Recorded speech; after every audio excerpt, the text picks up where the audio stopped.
प्रिय साथियों, मेरे YouTube चैनल एडवोकेट अखिलेश में आप सभी का स्वागत है।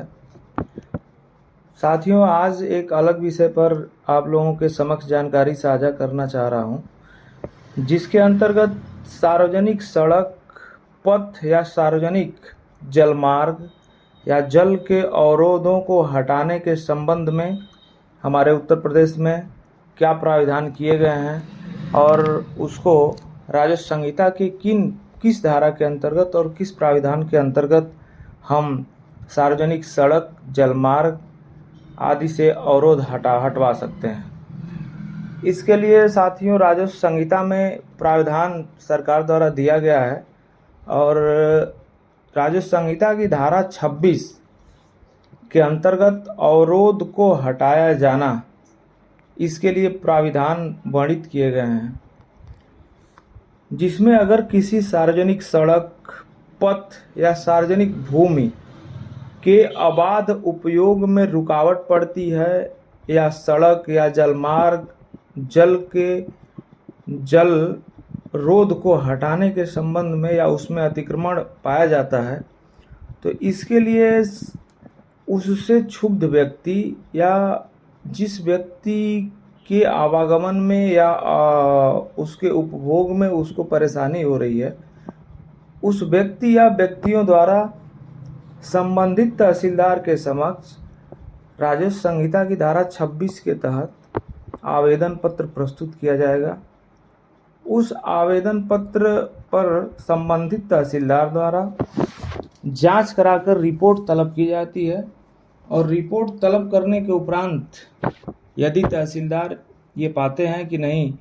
किसी सार्वजनिक सड़क, जलमार्ग पर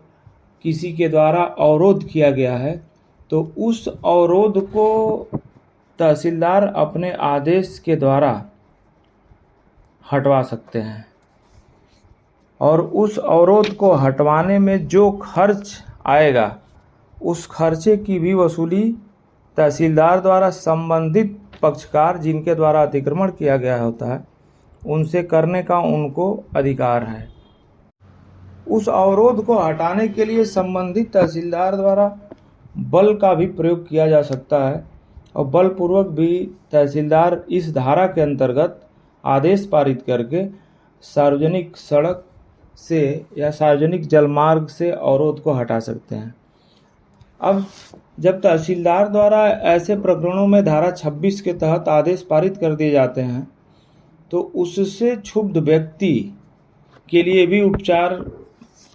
संहिता में प्रदान किए गए हैं कि यदि तहसीलदार के धारा 26 के आदेश से अगर कोई व्यक्ति क्षुब्ध है, तो उस आदेश को पारित होने के 30 दिन के अंदर धारा 27 के तहत उप जिलाधिकारी के समक्ष पुनरीक्षण दाखिल कर सकते हैं। यानी अगर तहसीलदार महोदय के द्वारा आपको सार्वजनिक सड़क या जलमार्ग या जलमार्ग या उससे अवरोध को खाली करने का आदेश दे दिया जाता है या हटवाने के लिए निर्देश दे दिया जाता है,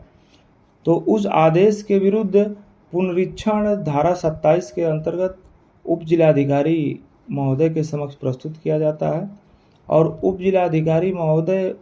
उस पुनरीक्षण के क्रम में जो है तलब करके पत्रावली को और जांच करके जो है और पक्षों को सुनवाई का अवसर दे करके समुचित आदेश पारित करते हैं। यह प्रक्रिया राजस्व संहिता में दी गई है, जिसके अंतर्गत आप सार्वजनिक सड़क, पथ या जलमार्ग से अवरोध को हटाने के संबंध में कार्रवाई करा सकते हैं। दोस्तों, यह जानकारी आपको कैसी लगी कमेंट बॉक्स में ज़रूर बताएं और मेरे चैनल को प्लीज़ सब्सक्राइब करें। धन्यवाद।